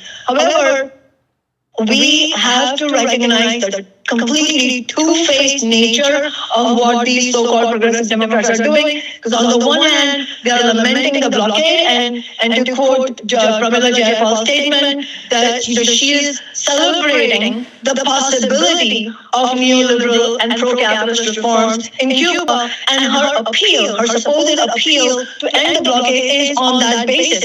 So just to quote from her own statement, the Cuban government, this is a quote, the Cuban government has sent many signals that this is a new moment for the country. While we were there, the Cuban government has begun to liberalize its economy with significant reforms, including allowing Cuban American entrepreneurs to invest in private businesses in Cuba. Entrepreneurship has grown substantially, with businesses now comprising large parts of the economy. Significantly, the Cuban government has invited in the Federal Bureau of Investigation to conduct an independent investigation of a lethal speedboat shooting. I mean, all of this is absolutely dangerous. This is the Democratic Party. This is the most supposedly progressive wing of the Democratic Party, and what they are doing is they are the good cop of the capitalist restoration of Cuba. And we have to be very, very clear. None of these people, none of the Democrats, and certainly not Trump and the Republicans, none of these are allies of any working people who want to fight to maintain the gains of the Cuban Revolution and want to fight against U.S. capitalism and to end this embargo. And it is important for us to stand against these types of supposed reforms. We've seen Cuban government officials adopting some nearly or saying that they're going to adopt, in any case, 200 so-called free market reforms, making all these speeches about rolling back the public economy, the planned economy, and supposedly attracting investment in everything from banking to tourism to agriculture. This is all extremely dangerous, and we have to recognize for what it is. We have to stand against capitalist restoration. We have to remind people of what happened in the wake of the fall of the Soviet Union. The capitalism, shock therapy capitalism, just completely and utterly devastated the living standards of the erstwhile Soviet Union. It actually sent skyrocketing poverty rates, sex trafficking rates, and unemployment and homelessness. We are fighting for a different kind of future for Cuba and for the United States as a whole. And we have to also learn the lessons of history. One of the lessons of history is that socialism cannot survive in one country. This is something that Lenin and Trotsky and other Bolshevik leaders of the Russian Revolution understood very clearly, that it is going to be socialism internationally or not at all. And that is a very, very important lesson that we have to take to heart, because that tells us that the solution to this crisis in Cuba ultimately is going to be for us to fight for a socialist world and for international socialist revolution. And that is the only basis on which we can actually liberate the people in Cuba. In other words, the liberation of the Cuban working class is completely interlinked with the liberation of the American working class, with the liberation of the working class and oppressed peoples throughout Latin America, and also in North America and Canada, United States and Mexico, and globally, including Western Europe, and certainly in the Middle East and in Asia and my home country, India. So in other words, we are talking about the need for international working class solidarity and the need for revolutionary movements against capitalism itself. And what we need is the democratic public ownership. The most minimum step to go towards a socialist world is the democratic public ownership of all the big corporations taking control of the Wall Street assets and running them in the interest of society through democratic public ownership by the global working class, for the simple reason that we cannot control what we don't own. This is an absolutely necessary starting point. And of course, this is going to be possible only through revolutionary movements, because no member of the capitalist class, no section of the global capitalist class is going to relinquish their power or their wealth in any willing, they're not going to be willing to do that. We are going to have to wrest that power and that wealth from us, which means we will need revolutionary movements, and only on the basis of international solidarity, because any one country will come under absolute siege, just as Cuba has. What is remarkable about the Cuban Revolution is not that it has been beleaguered and come under so much attack from the very moment of its existence, first moment of its existence, that is expected under the global system of capitalism. What is remarkable about Cuba is that it has endured, the revolution has endured for so long, which is testament to the fact that this type of a socialist future is what the majority of working class people are looking for. That is what they're looking for. That is why that the example of Cuba has been so potent for working class people, and the flip side of that is that it has the symbol of Cuba has been so dangerous. The existence of Cuba has been so dangerous for the international and especially the American capitalist class. All of these things are going to be pie in the sky, the idea of revolution, unless we take steps right now. And one of the bare minimum steps we need to take is to fight to build a new working class party in the United States, because the trajectory of the working class in the United States and how we fight and what kind of class struggle we build is going to be the decisive factor in what happens to the fate of Cuba. I don't disagree at all with speakers who have said that we need to push for the war powers resolution. Absolutely, I'm all for any step forward. But it is dangerous. It would be dangerous for us to provide any kind of put any kind of illusion, place any kind of faith or put forward any kind of illusions in the U.S. Congress. The U.S. Congress is absolutely not on our side. The Democrats and Republicans are both parties of the billionaire class.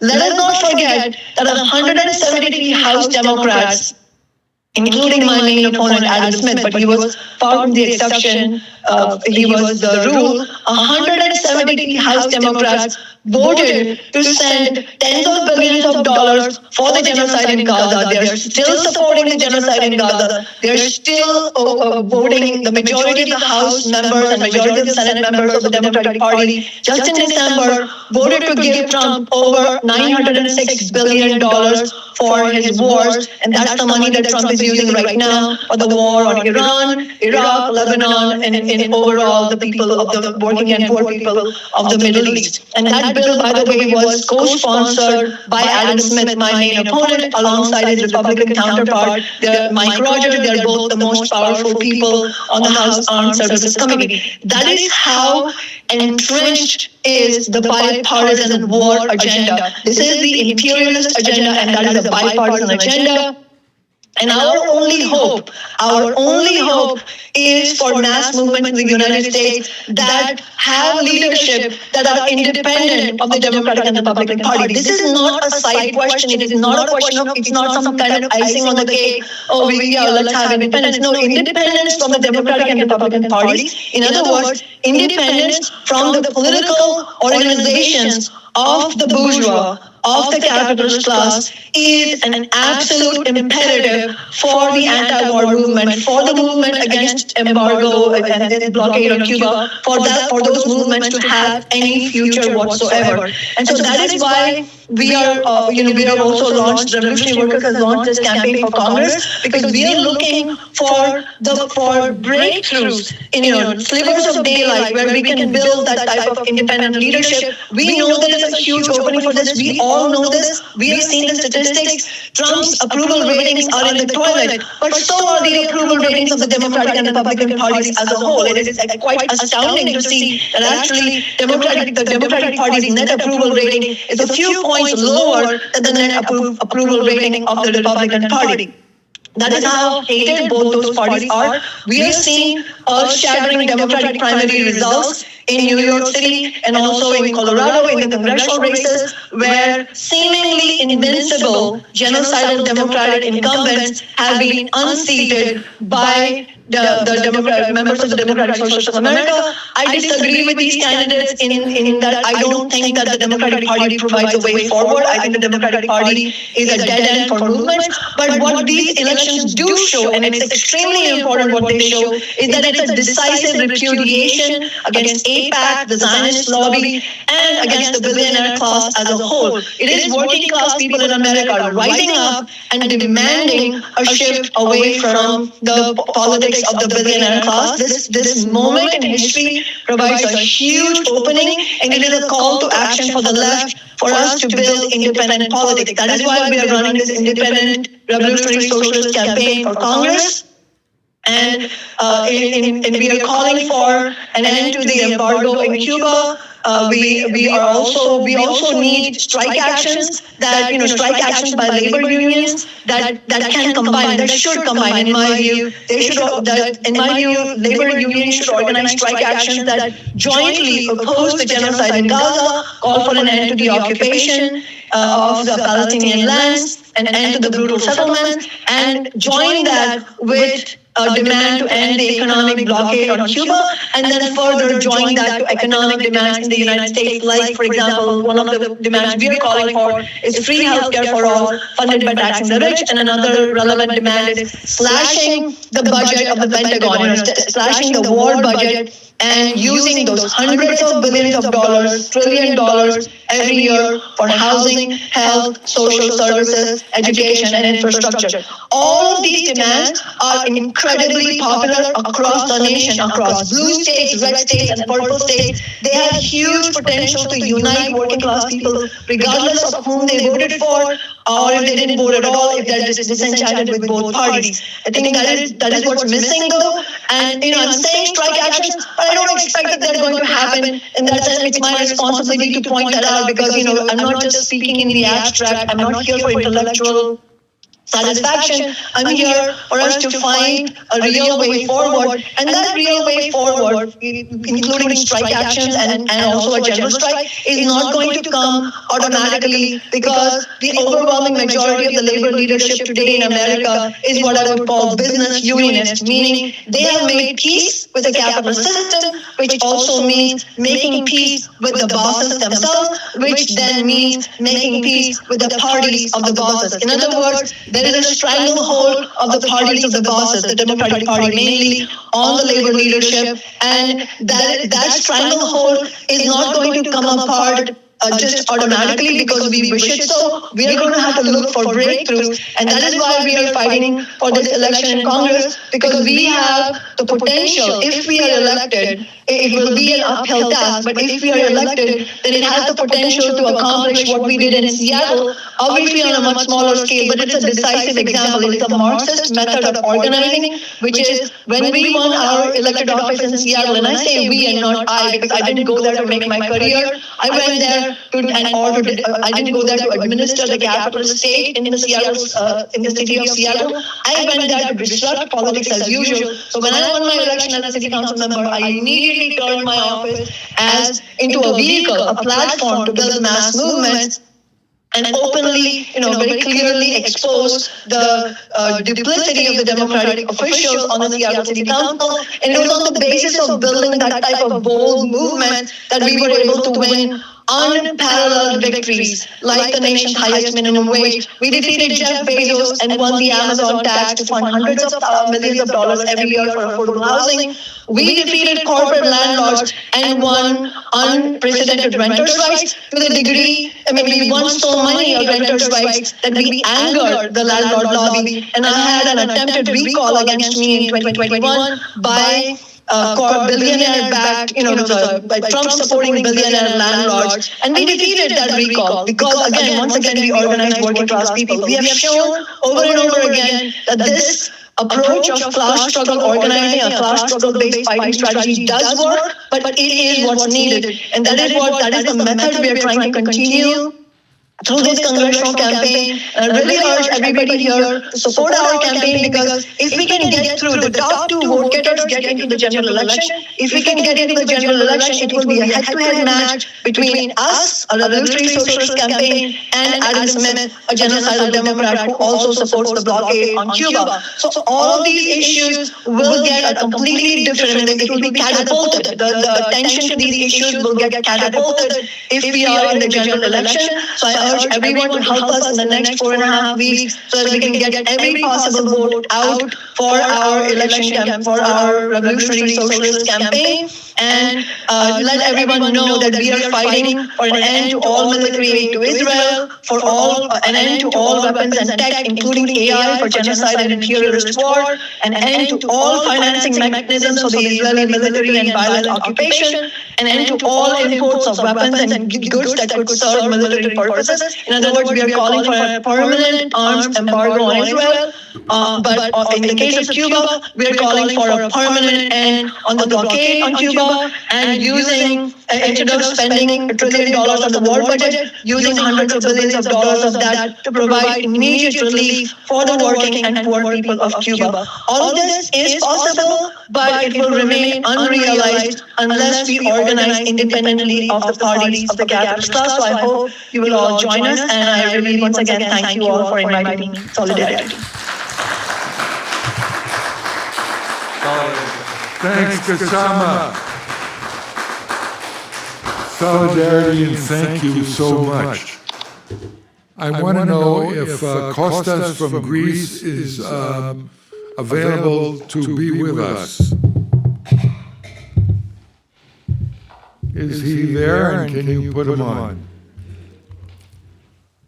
That's him. Kostas, can you hear us?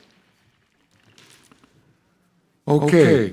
Kostas is a member of the Global Samud Flotilla to Palestine recently.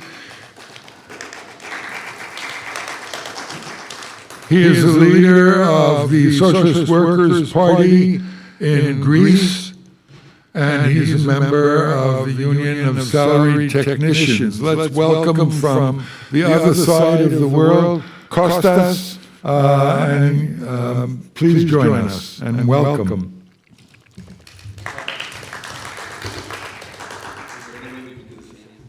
Let's see.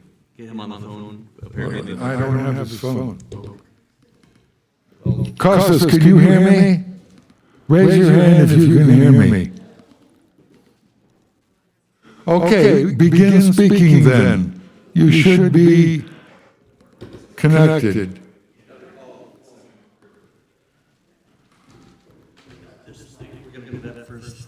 Okay, hold on. Technical problems. Hold on, please.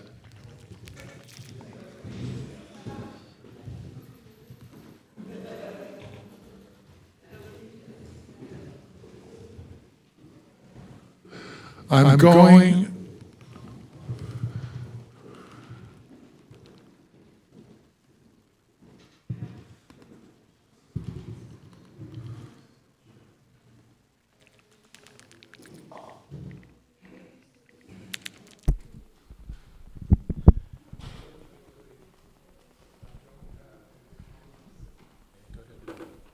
Kostas, could you give us a little test? We're gonna try. We think we might have figured out the sound here for you.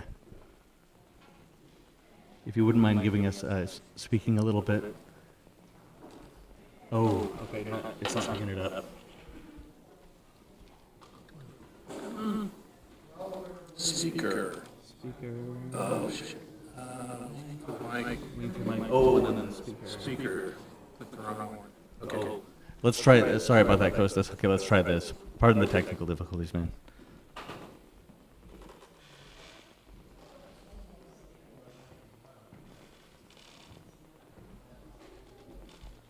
Oh, he entered the waiting room? Maybe. I don't know. Is that him? It's his mic. Which one is? There's only one. That's here. He's joining here. Yes. Oh. Yeah. Okay. Can you hear me? Okay. Can you hear that? Oh, just have to talk. Go ahead and give it another shot. You're gonna I can hear you. close your mic. Yes. Yes. He's gonna have to start. Go ahead and start, Kostas. Can you hear me? Can you hear him? Yes. We can hear you. What's on your mind? So, my name is Kostis Nepris. I am part of the Spartacus Greece Organization of International Communists.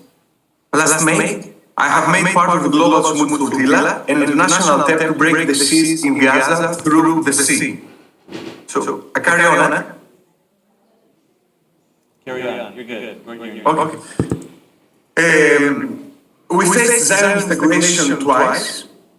within international waters near Crete and Cyprus, far away from the Gaza Strip. Greece and Cyprus helped the Zionist state to control and intercept the activists that came from all over the world. There followed or incarceration, both within a prison vessel and in the prisons of Negev desert. But most importantly, the systematic and general torture of nearly all activists. As all of us were passing through a container room where soldiers of the IOF were beating us with punches, kicks, tasers, and the buttstock of their weapons. Several cases of sexual violence were also reported. Israel and Greece keep close collaboration, including military support and academic and cultural common organizations. Israel had been spying through software several political and business Greek key figures, but this does not hinder the Greek government to actively support Netanyahu. Additionally, the Greek state expects from many Israeli investors to buy real estate property in Greece, something that is actually on the rise. The flotilla is just part of the Palestinian struggle, a very minor part of the actual struggle that the Palestinians hold. We experienced for a few days how the Zionist state actually confronts them. Nevertheless, it renewed the debate on Palestine and exposed the Zionist state. If they do such things on Westerners, imagine what they do to Palestinians. This is something that ordinary people were saying the past weeks. Western bodies, sad but true, weigh more for Western sensitivity. At least, wherever we were called to discuss our experience, we were trying to move the conversation to the Palestinian case. As Rafat Al-Arir was writing in his last poem, If I Must Die, tell my story. But what is also very important for the months to come is that Gaza and Lebanon are a testing ground of the world war that several imperialists want to arrive. The total war against children, disabled, people in need of drugs, the destruction of hospitals, wars, universities, the use of sexual violence against men and women, particularly in prisons, the dehumanization of the enemy in order to kill it without any second thoughts, the destruction of nature, the derooting of the olive trees and general cultivation, the pollution of the air and the water, is the way many imperialists want to fight their next war. In the position of the Palestinians, they can easily put the working class of each country. This is why it is important for the Zionist state to lose this war, all along its allies, primarily the United States and all armies that support it directly or indirectly, including the Greek one. For us, it is without saying that the defeat of imperialism is not the end of our tasks as socialist communists. But imperialism should get defeated to make us way to speak for another world. Even if in Gaza imperialism takes a particular shape, namely a fusion of economic interests, apartheid culture, and apocalyptic beliefs for a single nation to rule upon others, nonetheless, it makes part of a common struggle against capital export through warfare. The cases of Cuba, Iran, and several countries of South America all point to this. A defeat of imperialism in any part of the world is a victory for the working class throughout the world. We should fight and wish that each and all imperialist forces lose the wars they fight and all capitals expecting to get invested in these countries see their investments turn to us. Last, allow me some last words as a sharing of the flotilla experience that might help your political struggle. The flotilla, despite its limitations, somehow united many activists and reminded us what it feels like to struggle in an authentic way, meaning with devotion to the goal and respect for the political framework of its comrade. Even if many things divide us among comrades, we didn't put our watered-down statements, we didn't back down from our political line, and we didn't need to exhaust ourselves in endless debates. We fought for some specific things, and afterwards returned to our political families. It demonstrated, in an urgent way, what is truly non-essential in the way we practice politics and what is essential. Of course, we need parties, international organization, and independent structures that condense and help the political experience of the working class. But we also need to unite in the battle with people that we might have significant differences. That said, I wish you all the best with your proceedings and their revolutionary greetings to all speakers and participants.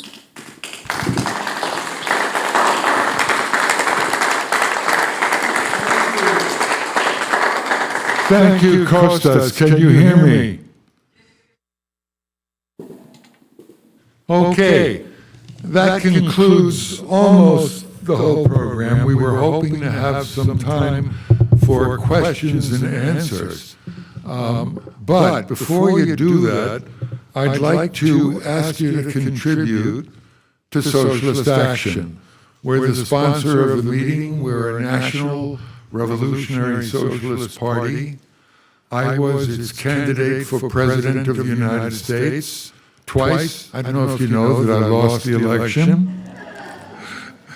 And I ran for state senate in California, and I got in a ballot fight and sued the government, and they sued me and imposed a fine of $120,000, which we had to pay just because we asked for and lost for the right to have our party name on the ballot.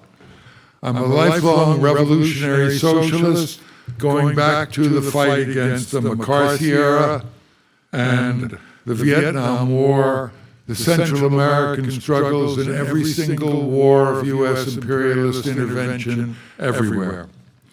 So, with that, I'm pointing to that fellow with a red shirt. Can we borrow your hat? And we're going to pass it around along with your hat and put in a contribution, whatever you think is a worthwhile contribution. And if you make a contribution of $100 or more, you can have one of our pamphlets over there, otherwise you'll have to pay for our pamphlets.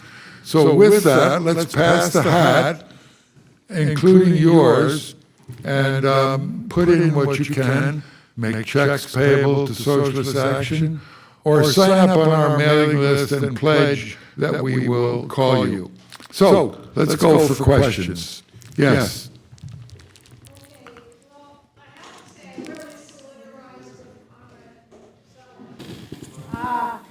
There's a reason why I'm with the Spartacist League, we're Trotskyists also. We have some differences with Kshama's grouping to some degree, but we've endorsed her running for Congress up in the Northwest precisely because she draws that class line against the Democrats and the need for a new working class party independent in this country. How to break the blockade, though, is the question. How to go forward. And I think Kevin Cooper kind of got to it because there's a lot of people in this country, blacks, Latinos, immigrants, women, who feel the pain that he is feeling and the Cuban working class is going to feel if these reforms go through and capitalist counter-revolution occurs in the island. How to break that blockade is to appeal to the working class, like Kshama said, internationally, like the oil workers down in Brazil who protested at Petrobras this year to I'm going to try to limit everybody to a minute or so, so Okay, please wrap I'll up. wrap it Thank up you. real quick here. Lastly, the main thing, though, at the same time, is there has to be forged in Cuba a grouping of a left opposition to the sellout of that revolution by the policies of the leadership, because it's opening the door to counter-revolution, and it's going to be disastrous for the island. There needs to be full transparency in the negotiations with the United States, full discussion Thank among you so much. neighborhoods You're and going to have to African stop. councils. We're running out of time. Okay, that's it. Thank Okay, you. further questions? I'm with the Spartacus League. Oh, I make one last announcement. We want to initiate a rally 2 weeks from Friday over in San Francisco in the defense of Cuba against U.S. imperialism. Everybody can present their various differences, and we'd like to let people know more about it if you want to give me your phone number. Thanks. Further questions or comments? If I see none, is there any objection to adjourning and thanking the Berkeley Fellowship for the use of their hall, for Paul Norden for the magnificent technological snafus notwithstanding, and thank you so much for coming. Stick around to talk, sign up on our mailing list, and get some literature. Thank you. Tell me your names. Okay.